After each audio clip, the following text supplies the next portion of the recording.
ഫ്രാൻസിലെ സ്പ്രിങ്ങിൽ ഓരോ നിറത്തിലുള്ള പൂക്കൾ ഓരോ സമയത്ത് വരുന്ന പോലെ കാണാം. ഇപ്പോൾ ഇവിടെ റോസാപ്പൂക്കളുടെ സമയമാണ്. നമ്മുടെ റോസും പൂവിട്ടിട്ടുണ്ട്. അപ്പോൾ ഈ പൂക്കൾ ഇങ്ങനെ വിരിഞ്ഞ് നിൽക്കുന്ന കണ്ട ഫ്രഞ്ച് കൂട്ടുകാരാണെങ്കിൽ മാഗ്നിഫിക് എന്നൊരു കമൻറ്റ് തരും. ഇന്ത്യൻ കൂട്ടുകാരാണെങ്കിൽ ഉറപ്പായിട്ടും ഒരു കമ്പ് ചോദിക്കും, ഞാനാണെങ്കിലും. പിന്നെ ഓട്ടമാവട്ടെ, നമുക്ക് കിളിപ്പിക്കാൻ നോക്കണം.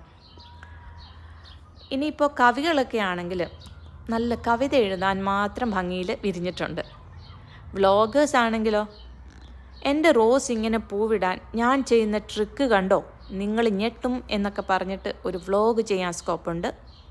ഞാനും ആലോചിക്കാതില്ല, പിന്നെ നോക്കട്ടെ. പക്ഷേ ഇപ്പോൾ തൽക്കാലം എൻ്റെ മനസ്സിൽ ഇതൊന്നുമല്ല. നിങ്ങൾക്ക് ഊഹിക്കാൻ പറ്റുമോ ഈ പൂക്കൾ ഇങ്ങനെ വിരിഞ്ഞ് നിൽക്കുന്ന കാണുമ്പോൾ എനിക്ക് തോന്നുന്നത് എന്താണെന്ന്? അല്ല പോട്ടെ, ഈ പൂക്കൾ കാണുമ്പോൾ നിങ്ങൾക്ക് എന്താ തോന്നുന്നത്?